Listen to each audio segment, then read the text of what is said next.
샬롬 유선생의 구속사 천국열차 유도순 목사님의 신구약 성경 파노라마를 낭독하는 시간입니다.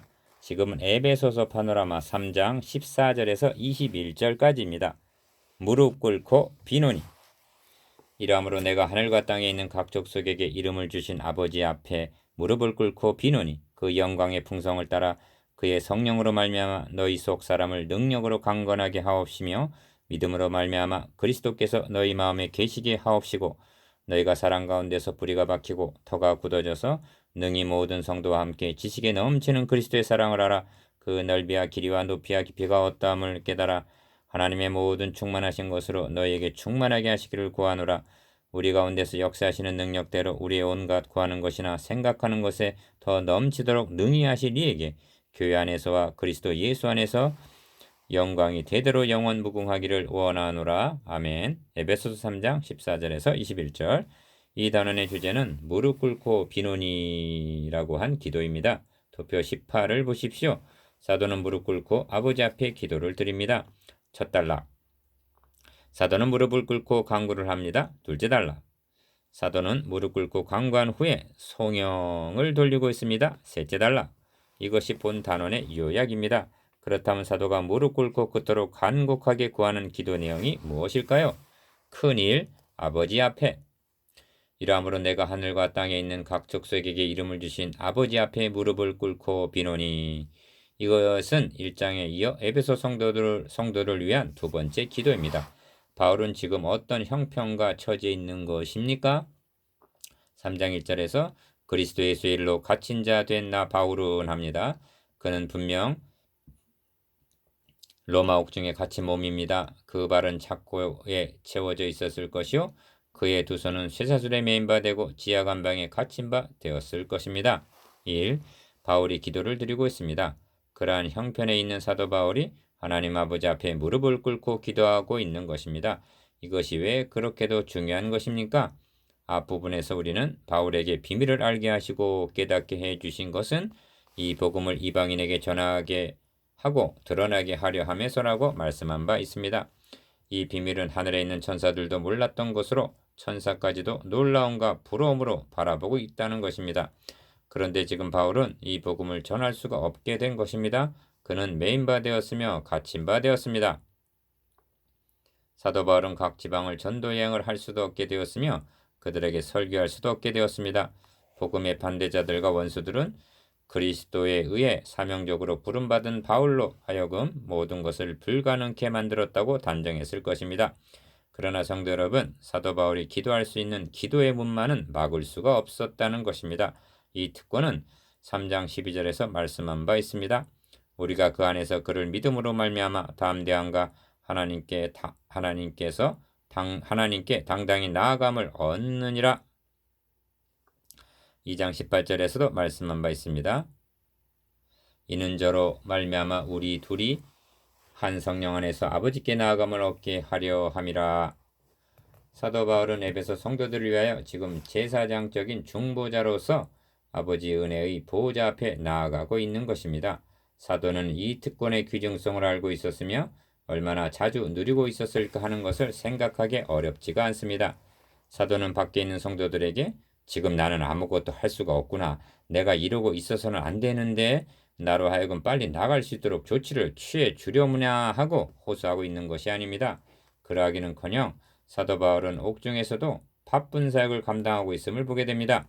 그의 기도의 영은 보다 자유롭게 그가 개척해 놓은 여러 교회를 위해 분주하게 활동하고 있었을 것입니다. 우리들도 이 기도의 특권을 알아야 할 만큼 알고 있습니까? 이 신비를 맛보고 있습니까? 알고만 있는 것이 아니라 누리고 있는지요? 14절은 이러함으로 내가 아버지 앞에 무릎을 꿇고 비노니 하고 시작됩니다. 사도 바울은 1장에서 성부, 성자, 성령님의 사역을 증거하면서 삼위일체 하나님을 찬미하며 기도한 바 있습니다. 2장에서는 전에는 너희가 어떤 형편이 있었는가를 상기시키고 그런데 지금 너희 신분이 무엇이며 그들에게 주어진 특권이 무엇인가를 말씀했습니다. 그리고 그들이 연결하여 하나님의 거하실 처소가 되기 위하여 성령 안에서 예수 안에서 함께 지어져 가고 있음을 증거했습니다. 그리고 3장에서는 자신에게 주어진 특권, 즉 복음의 비밀을 알게 해주시고 이를 전하게 하기 위하여 지극히 작은 자보다 더 작은 자신을 하나님께서 일꾼으로 삼아 주셨다는 것입니다. 그런 후에 이러함으로 하고 기도를 드리고 있는 것입니다. 작은 이 말씀 위에 서서 기도합니다. 다시 말씀드리면 성삼위 하나님께서 이루어 주신 진리의 말씀을 먼저 전하고 이를 깨우쳐 준 다음에 기도를 드리고 있다는 것입니다. 사도 바울은 나는 이제 설교할 수 없게 되었으니 차선책으로 기도나 드려야 되겠다 그렇게 하고 있는 것이 아니라는 것입니다. 말씀과 기도는 따로 떼어놓을 수가 없습니다. 말씀과 기도는 같이 간다는 것입니다. 오늘날 어느 한쪽에 치우쳐 있는 것을 보게 됩니다. 기도에만 열중하고 말씀에는 등한해합니다. 그렇게 하면 어떤 잘못에 빠지게 되느냐 하면 하나님의 뜻대로 기도하지 못할 수가 있습니다. 기도의 근거를 하나님의 말씀에 두지 않기 때문입니다. 그래서 자기 뜻만을 때를 쓰듯 고집하게 되며 그 기도는 응답되어지지 않습니다. 우리는 말씀을 통하여 하나님께서 우리에게 계시해 주신 그 뜻을 깨닫게 되고 그 말씀을 붙잡고 그 뜻을 받들어 기도하여야만 합니다. 반대로 어떤 사람은 말씀에만 치우쳐져 있으며 기도에 소홀합니다. 거기에는 아무런 변화의 역사는 일어나지 않습니다. 그것은 하나의 활자요 지식일 뿐 생명은 없습니다. 의문은 죽이는 것이요 영은 살리는 것입니다. 말씀과 기도는 같이 가고 있습니다. 사도는 아버지 앞에 무릎을 꿇고 비노니 하고 말씀합니다. 하나님은 하늘과 땅에 있는 새로운 족속, 가족의 아버지가 되십니다. 그 앞에 나아가서 기도를 드리고 있는 것입니다. 이는 은혜의 보좌 앞에 담대히 나아감을 의미합니다. 그런데 사도는 무릎을 꿇고 기도를 드린다고 말씀합니다. 큰 일에 작은 삶, 아버지 앞에 무릎 꿇고, 이 말은 아버지 앞에라는 말과 상반되는 말같이 들립니다.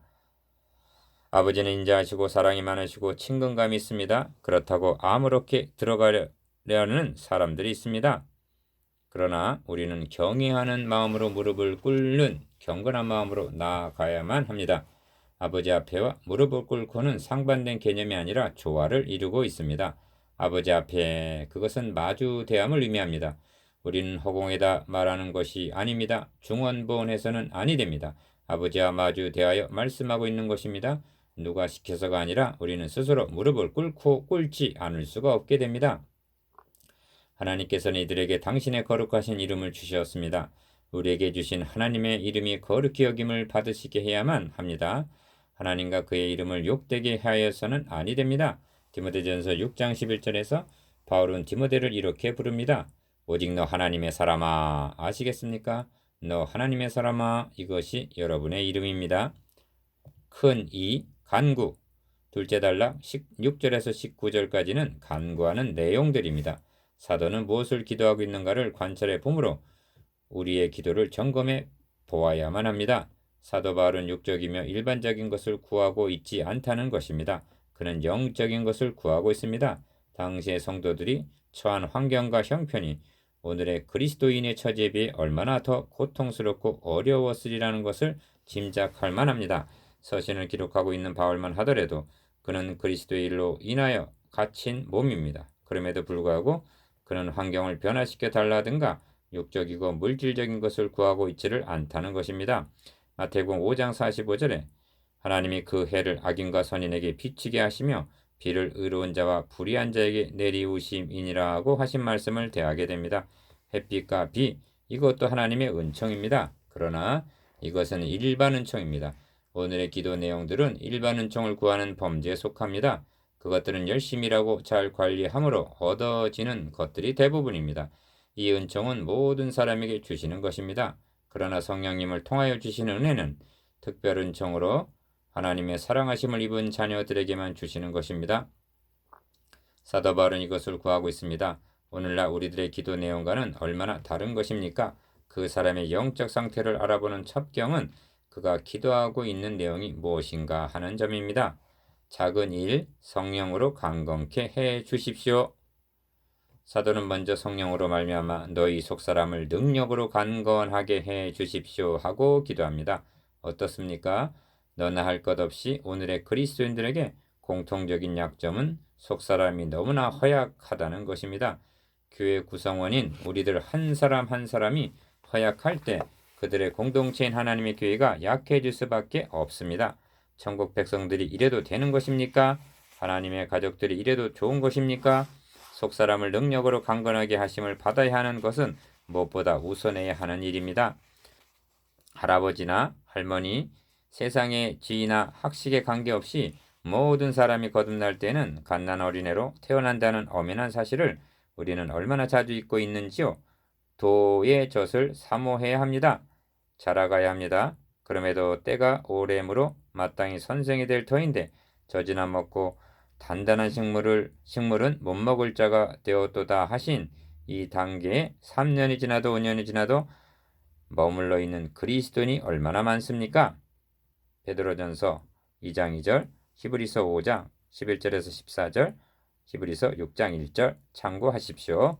고린도 교인들을 보십시오. 고린도전서 3장 1절에서 형제들아 내가 신령한 자들을 대함과 같이 너에게 말할 수 없어서 육신에 속한 자 곧 그리스도 안에서 어린아이들을 대함과 같이 하노라. 그렇습니다. 이들은 육신적으로 어린아이가 아닙니다. 속사람이 어린아이라는 것입니다. 속사람이 강건해져야만 합니다. 그럼에도 불구하고 우리들은 이를 거꾸로 기도하고 있습니다. 나로 하여금 시험을 면하게 해주시고 고난이 없어지고 나에게 닥치는 환경이 변화하기만을 기도하고 있습니다. 그런 것들을 해결해 주십사고 간구하고 있습니다. 생각해 보십시오. 두 사람에게 똑같은 시련이 닥쳤습니다. 그런데 한 사람은 넘어지고 한 사람은 견디어냅니다. 왜 그렇습니까? 그것은 환경에 있는 것이 아니라 문제는 속사람입니다. 근신하라 깨어라. 너희 대적 마귀가 우는 사자같이 두루 다니며 삼킬 자를 찾나니 너희는 믿음을 굳게 하여 저를 대적하라. 이는 세상에 있는 너희 형제들도 동일한 고난을 당하는 줄 알미니라. 베드로전서 5장 8절에서 9절 말씀입니다. 우리의 대적 마귀가 날뛰는 세상에서 고난은 산 넘어 또 산입니다. 문제만을 해결하려고 이리 뛰고 저리 뛰고 하지 마십시오. 그러다가는 일평생 동안 고달프고 가련한 그리스도인에 머무르고 말 것입니다.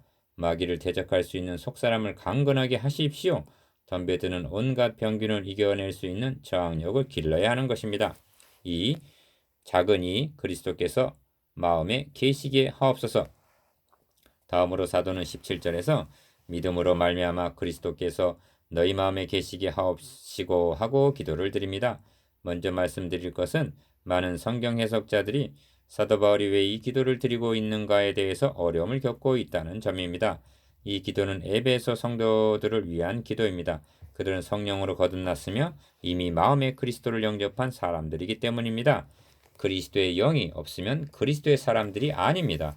그럼에도 불구하고 사도는 믿음으로 말미암아 그리스도께서 너희 마음에 계시게 하옵시고 하고 기도하고 있는 것일까요? 그래서 이를 해석하는데 어려움을 당합니다. 기도하는 마음으로 관찰해 나아갈 때 사도가 기도하고 있는 순서에 주목하게 됩니다. 먼저는 성령으로 말미암아 너희 속 사람을 능력으로 강건하게 하옵시고 하는 기도를 드린 다음에 이 기도를 드리고 있다는 것입니다. 그들은 이미 성령으로 거듭났습니다. 그것은 하등의 의심의 여지가 없습니다. 그러나 태어난 그들이 사탄을 대적할 만큼 능력으로 강건하여지기를 바라고 있다는 것입니다. 그들의 신앙이 자라고 성숙하기를 바라고 있음이 분명합니다. 그렇다고 한다면 너희 마음에 계시기에 하옵시고라는 기도도 예수 그리스도를 영접하게 해달라는 기도가 아니라 성숙한 그리스도인과 관계하고 있다는 점에 주목하게 됩니다. 마음에 계시기에 하옵시고에 계신다는 의미는 마음에 좌정하셔서 그를 통치하심을 뜻합니다. 이 말씀은 회심이나 구원 이상의 깊은 교제를 말씀하고 있습니다. 어린아이와 같은 고린도 성도들에게 너희가 하나님의 성전인 것과 하나님의 성령이 너희 안에 거하시는 것을 알지 못하느냐고 일깨워주고 있음을 보게 됩니다. 그들은 성령의 내주하심을 자주자주 잊고 지냈으며 모시지 않고 있는 사람들처럼 행동하곤 했던 것입니다. 사도 바울은 속사람이 강건해지고 그리스도와 깊은 교제가 이루어져야 그와 동행하는 삶을 살아가게 되기를 기원하고 있는 것입니다. 예, 속사람이 강건해지고 그리스도와 깊은 교제가 이루어져 그와 동행하는 삶을 살아가게 되기를 기원하고 있는 것입니다. 예레미야서 14장 8절을 인용함으로 이해를 돕고자 합니다. 이스라엘의 소망이시오 곤란할 때의 구원자이시오 어찌하여 이 땅에 거류하는 자같이 하룻밤을 유숙하는 행인같이 하시나이까? 여러분은 어떠합니까? 주님께서 여러분의 마음에서 하룻밤을 묵고 가시는 행인같이 그렇게 여기고 있지는 아니합니까? 기분 좋을 때는 계신 것 같다가 또 짜증이 날 때는 떠나신 것 같은 그런 신앙 상태는 아닙니까? 아니면 마음보좌에 좌정하셔서 영원토록 통치하시고 계시는 나의 왕 나의 주로 모시고 있습니까? 삶, 작은 삶, 사랑의 뿌리와 터가 굳어지기를 구합니다. 사도는 세 번째로 사랑 가운데서 뿌리가 박히고 터가 굳어지기를 기도합니다. 여기서 말씀하고 있는 사랑은 하나님의 사랑이 아니고 성도들이 소유해야 할 사랑입니다. 그리스도인이라고 해서 모두가 장성하고 강건한 사람들은 아닙니다. 주님을 영접하였다고 해서 모두가 다 그리스도와 교제하며 동행하는 삶을 살아가고 있는 것은 아닙니다. 그렇다면 성숙한 사람은 어떠한 사람입니까? 사랑 가운데서 뿌리가 박히고 터가 굳어져 있는 사람이라는 것입니다. 모든 행동의 뿌리는 사랑이어야 합니다. 그 터는 사랑이어야 합니다. 사도는 지금 레바논의 백향목같이 뿌리를 든든히 박고서 있는 한 그루의 나무를 생각하고 있는 것입니다. 나아가 하나님의 성전처럼 기초가 튼튼한 건물을 그려보고 있는 것입니다. 사랑 가운데 뿌리가 박히고 터가 굳어져 있습니까? 우리의 싹과 잎과 꽃과 열매들은 사랑의 뿌리로부터 자양분을 빨아 올리고 있습니까? 사랑이라는 터 위에 1층, 2층, 3층 건물을 쌓아 올리고 있습니까? 그렇지 아니할 때 그것은 아무것도 아닙니다. 심판날에 시험하시는 분 앞에 견뎌내지를 못하고 맙니다. 이렇게도 말씀드릴 수가 있습니다. 나라고 하는 신앙의 나무는 모진 비바람이나 태풍에도 견뎌낼 만큼 뿌리가 튼튼합니까? 우리들의 신앙의 답은 지진에도 요동치 아니할 만큼 터가 굳어져 있는지요? 사도는 이렇게 되기를 기도하고 있습니다. 환난과 핍박과 시련과 고난에도 견뎌낼 만큼 사랑 가운데서 뿌리가 박히고 터가 굳어지기를 말입니다. 교회는 하나님에 의해 불러냄을 받은 사람들의 공동체입니다. 그들은 천국 백성이요 하나님의 가족들이라고 했습니다. 이 공동체의 법이 무엇입니까? 하나님의 나라의 헌법이 무엇입니까? 오직 한 계명이 있을 뿐인데 그것은 사랑이라는 것입니다. 사랑이 없으면 그 나라의 질서는 유지되지 않습니다. 그래서 사랑이 중요합니다. 믿음, 소망, 사랑, 그 중에 제일은 사랑입니다. 작은 사, 지식에 넘치는 그리스도의 사랑입니다. 능히 모든 성도와 함께 지식에 넘치는 그리스도의 사랑을 알게 해달라고 구합니다. 그리하여 그 사랑의 넓이와 길이와 높이가 깊이가 어떠함을 깨달아 하나님의 모든 충만하심으로 너희에게 충만하게 하시기를 구하노라 하고 기도의 절정을 이루고 있습니다. 그리스도의 사랑을 안다는 것? 그렇습니다. 앞의 모든 기도는 이 기도를 드리기 위한 준비 단계라 해도 과언은 아닙니다. 속사람이 강건하신다는 것, 주님이 마음에 계시다는 것, 사랑 가운데 뿌리가 박히고 터가 굳어진다는 것들은 귀한 일입니다. 그러나 그리스도의 사랑을 안다는 것, 그래서 그 넓이와 길이와 높이와 깊이를 깨닫는다는 것, 그것은 절정입니다. 아무도 주의 사랑을 측량할 수 없습니다. 넓이와 길이와 높이와 깊이란 표현을 우리는 해석하려고 시도한다는 것은 어리석은 일입니다. 태평양 한 복판에서 조개 껍질로 바닷물을 측정해 보려는 것, 그 이상의 무모함입니다. 측량할 수 없는 그리스도의 사랑을 묘사하는 인간적인 표현일 뿐입니다. 그것은 모든 것을 의미합니다. 그것은 하나님의 모든 충만을 의미합니다. 우리는 잠시 멈추고 사도가 기도하고 있는 순서에 대해 다시 한번 주목하게 됩니다. 17절에서의 사랑 가운데 뿌리가 박히고 터가 굳어져서 이 사랑은 하나님의 우리에 대한 사랑이 아닙니다. 우리들이 하나님에 대한 사랑, 형제간의 사랑을 의미합니다. 그리고 나서 18절에 와서 그리스도의 사랑, 하나님의 사랑을 말씀하고 있다는 점입니다. 왜 하나님의 사랑을 먼저 말씀하고 나서 우리의 사랑을 말씀하고 있지 않은가요? 솔직히 말씀드리면 저 자신도 이 점에 대해서 고심한 바 있습니다. 하나님의 사랑을 아는 자만이, 그 사랑을 받은 자만이 하나님을 사랑하며 형제를 사랑하게 되는 것이 아닙니까? 그것은 사실입니다. 우리가 하나님을 사랑한 것이 아니요 하나님이 우리를 사랑하사 독생자를 보내주셨습니다. 에베소 성도들은 이 사랑을 알고 이 사랑을 받고 성도가 되었으며 하나님의 가족이 되었습니다. 그런데 사도가 능히 지식에 넘치는 그리스도의 사랑을 알게 해달라는 기도는 일반적으로 알고 있는 사랑의 단계보다 뛰어넘는 수준이라는 것입니다. 대부분의 성도들이 알고 있는 그리스도의 사랑은 지식에 의한 사랑입니다. 이 성경 말씀을 보십시오. 하나님이 우리를 이렇게까지 사랑해 주셨습니다. 이것이 지식적인 사랑입니다. 그런데 사도는 지식에 넘치는, 달리 표현하면 지식을 뛰어넘는 사랑을 알게 해달라고 강구하고 있는 것입니다. 여러분은 지식에 넘치는 그리스도의 사랑을 알고 있습니까? 맛보았습니까?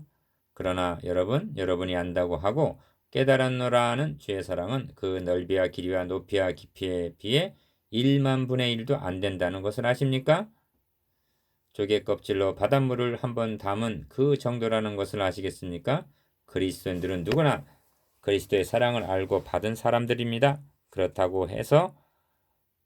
해도 사도가 지금 기도하고 있는 지식에 넘치는 그리스도의 사랑을 알아야 할 대로 알고 있는 것은 아니라는 말씀입니다. 예를 들어 보겠습니다.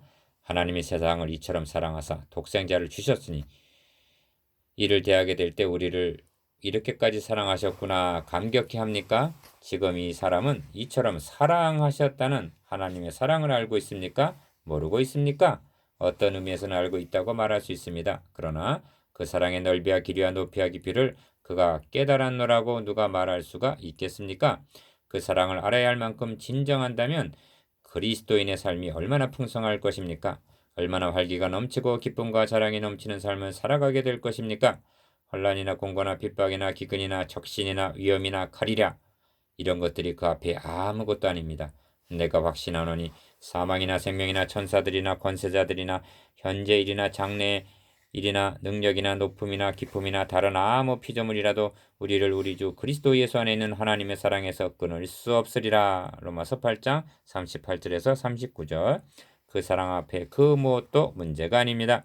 문제만을 해결받으려고 쫓아다니지 마십시오. 문제는 꼬리를 물고 일어납니다. 환경만을 변화되기를 애쓰지 마십시오. 여러분의 속사람이 강건해지기를 기도하십시오.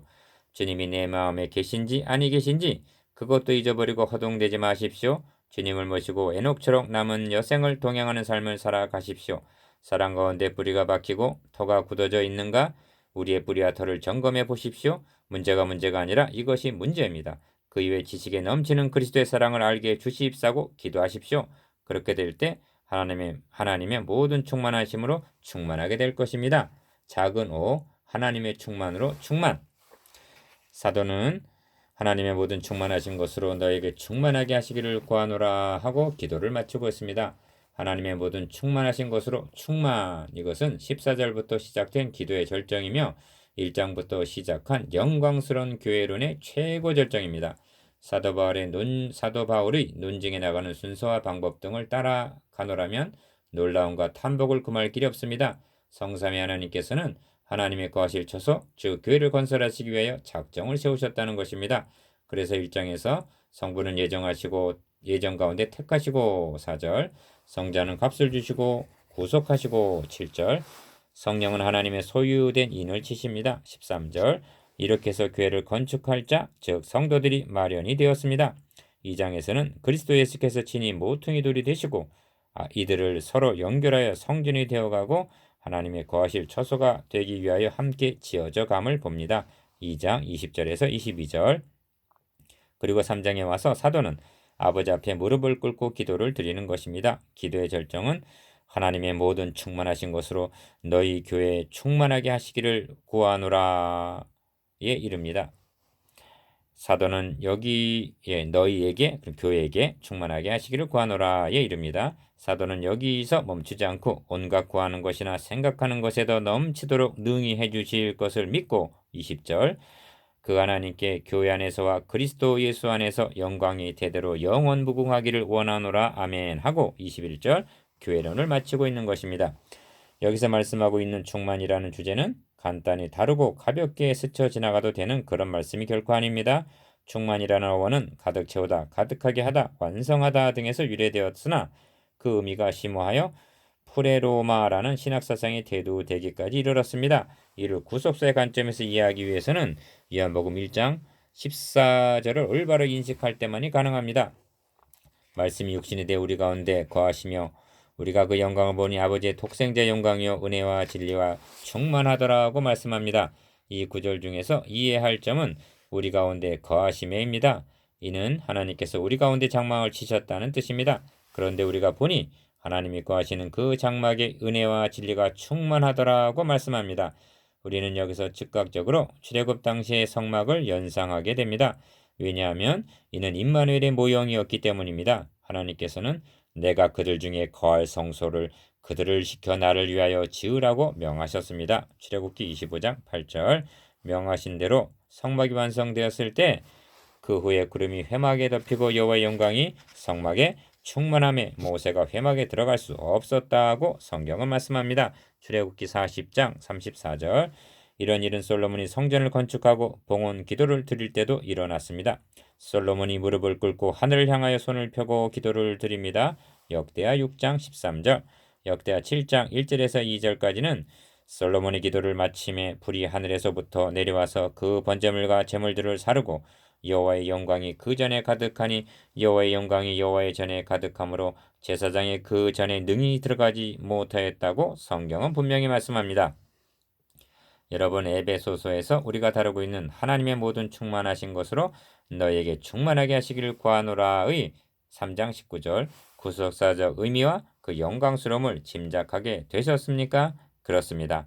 사도는 1장에서 교회 건축 자재가 어떻게 준비되었는가를 말씀하고 2장에서는 마련된 자재를 가지고 어떻게 교회가 건설되었는가를 말씀하고 이제 3장에서는 무릎 꿇고 봉헌 기도를 드리고 있는 것입니다.